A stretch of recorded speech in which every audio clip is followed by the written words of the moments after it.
प्रत्येक वर्ष 6 उत्सव मनाए जाते हैं। उनमें से आज ये प्रथम उत्सव है। चैत्र शुक्ल वर्ष प्रतिपदा पर प्रत्येक वर्ष जो है पथ संचलन किया जाता है।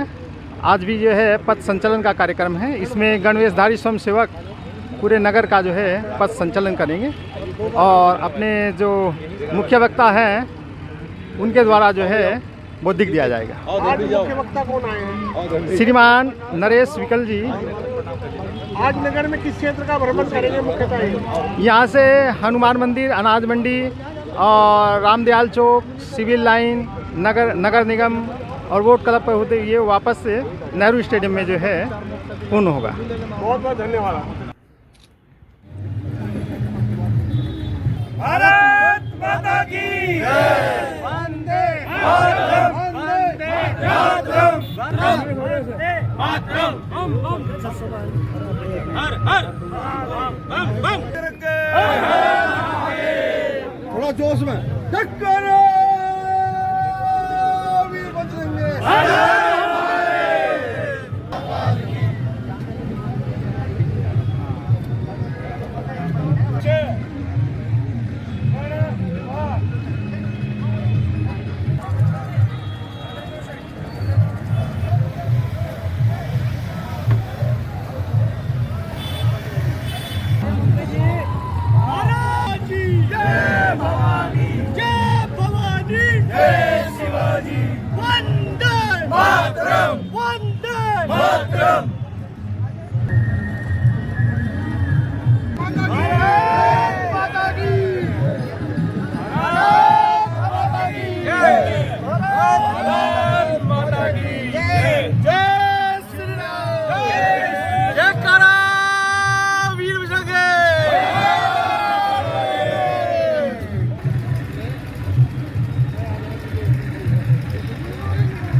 एक ना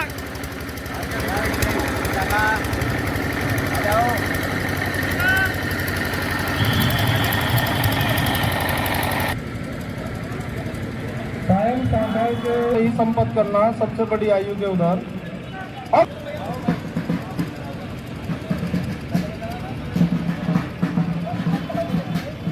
बड़ी आयु के शिक्षा सब उधर जाइए।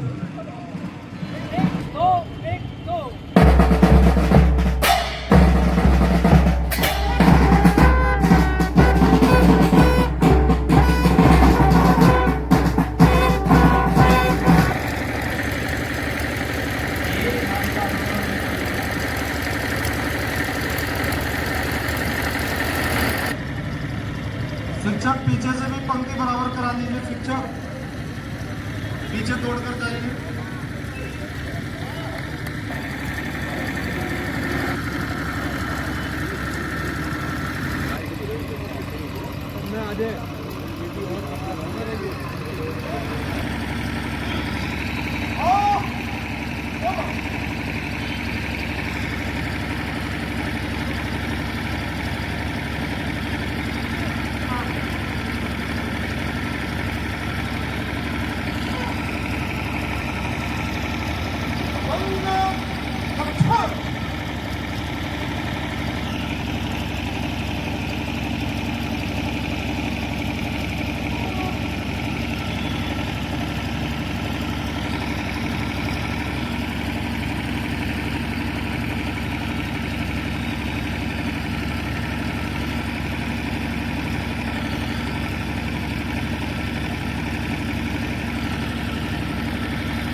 अभिनंदन वाक्य 1 2 3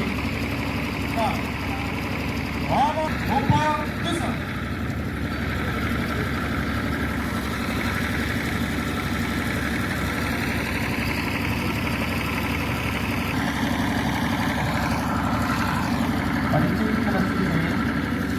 आज अपने मध्य श्रीमान जिला परिचालक हैं और आपका केंद्र रुड़की संघ कार्यालय है। मंच पर उपस्थित अधिकारियों के परिचय हेतु मेरे ठीक बाई और अंत की ओर श्रीमान जल सिंह जी, आप सिंचाई विभाग से सेवानिवृत्त हैं और अपने रुड़की नगर के माननीय नगर संचालक हैं। आपका निवास चंद्रपुरी में है। उनके ठीक दाईं ओर श्रीमान परवीन एरन जी, डॉक्टर परवीन एरन जी, आप मूलतः चंदोसी के रहने वाले हैं। टेक, उसके बाद रुड़की IIT से एमटेक और PhD बाद आप रुड़की IIT में ही प्रोफेसर के पद पर आसीन हुए। उसके बाद आप दिल्ली NIT में ने प्रथम वर्ष किया है, संघ शिक्षा वर्ग प्रथम वर्ष किया है और आप पूर्व में अपना जो क्षेत्र है उसमें 3 प्रांत आते हैं, मेरठ, उत्तराखंड और ब्रज। उसके आप क्षेत्र शारीरिक शिक्षण प्रमुख हैं, आप प्रचारक हैं और आप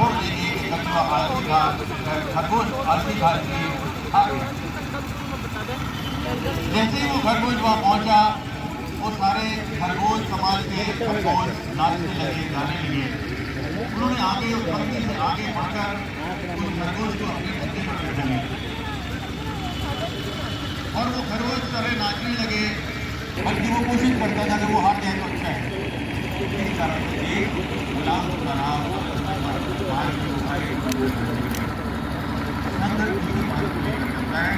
कि हमें उन कारणों को फिर से नहीं आने देना है।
हमारे साथ हैं इस समय परवीन एरन जी, IIT से हैं, संघ से पूरे जड़ से जुड़े हुए हैं, अपने बाल अवस्था से जुड़े हुए हैं और इस समय IIT में लगभग रिटायरमेंट के करीब हैं, तब भी संघ से जुड़े हुए हैं। बहुत एक लंबा इतिहास है, यहाँ बात नहीं की जा सकती है। कृपया हमें थोड़ा अपना दृष्टिकोण संघ को लेकर बताएं और आज के कार्यक्रम को लेकर बताएं। देखिए, संघ चाहता है कि जो गलतियाँ पहले हुई, देश हमारा जब भी गुलाम हुआ इसीलिए हुआ क्योंकि आपस में एकता नहीं थी, सारे राजा आपस में लड़ते रहते थे और राजाओं के बहादुर होने के बावजूद वो हम बहुत अच्छा नहीं कर पाए, बीच बीच में गुलाम होते रहे। संघ चाहता है कि सब लोग अपना कार्य करने के साथ साथ देश के विषय में सोचें, चाहे वो नौकरी करते हैं, चाहे अपना व्यवसाय करते हैं, लेकिन कुछ समय देश के लिए निकालें, देश के विषय में सोचें। हम सब एक रहें, पहले देश, जैसे कहा जाता है कि तेरा वैभव अमर रहे माँ, हम दिन चार रहें ना रहें, उसी भावना के साथ हम लोग काम करते हैं और संघ के 100 साल पूरे हो रहे हैं 1925 में संघ शुरू हुआ था। 2025 विजयदशमी के दिन संघ को 100 वर्ष हो जाएंगे। उसी के निमित्त ये सारे कार्यक्रम करे जा रहे हैं और देश को आगे जोड़ा जा रहा है।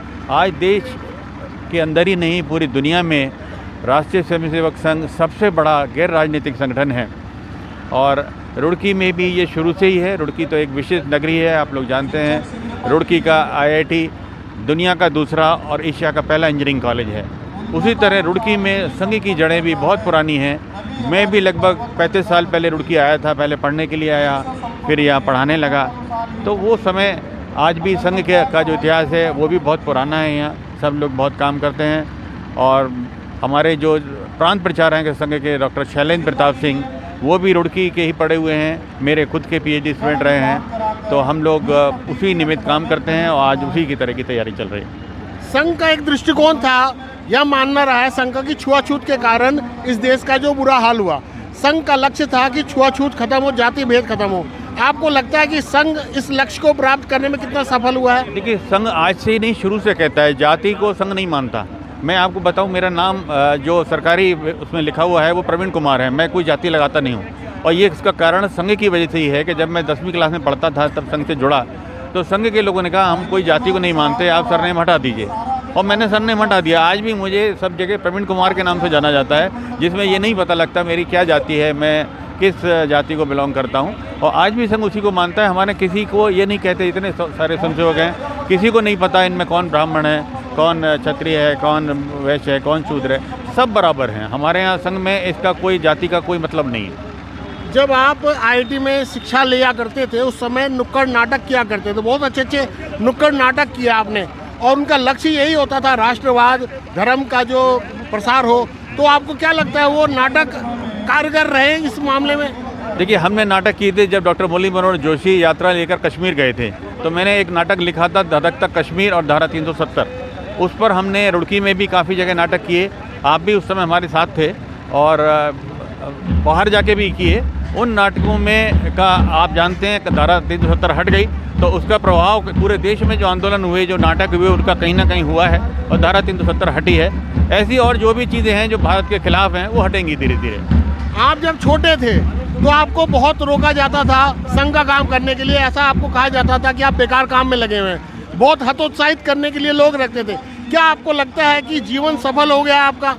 जी, मेरा जीवन सफल है। मैंने अपने क्षेत्र में मैं काफ़ी आगे तक गया। मैं IIT के रुड़की के सिविल डिपार्टमेंट का हेड बना, NIT दिल्ली का डायरेक्टर बना, लेकिन संघ से जुड़ा रहा। मैंने संघ से कभी अलग नहीं हुआ। मैं जयपुर में पढ़ता था, BTech करता था, वहाँ भी शाखा लगाता था।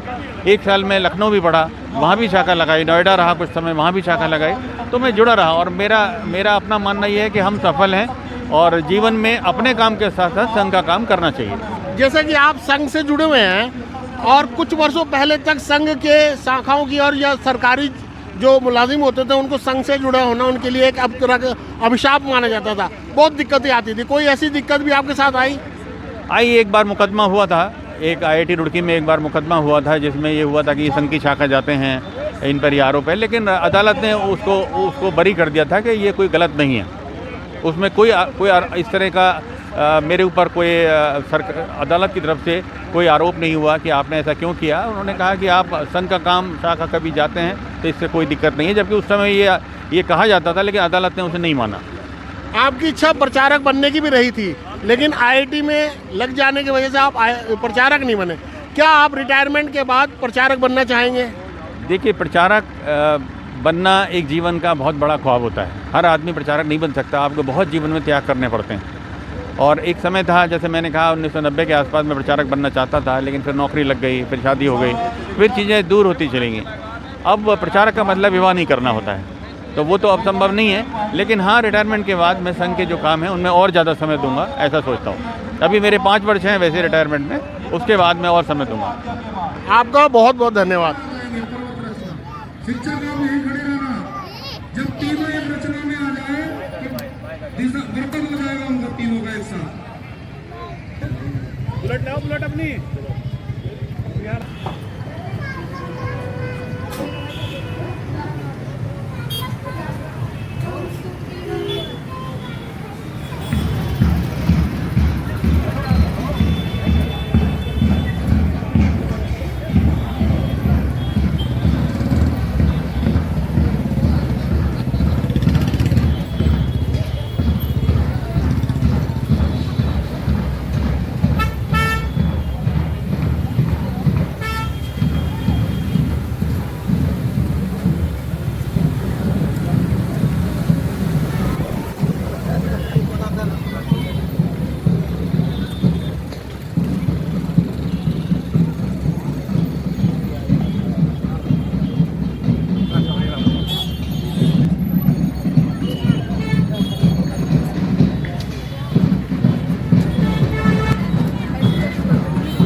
हो जाएगा।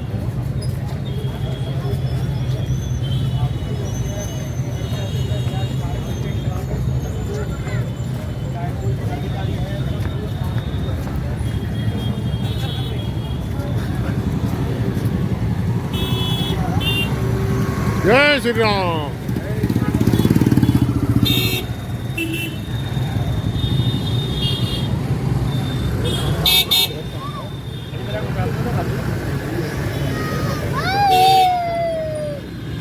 हेलो महामंत्री जी, महामंत्री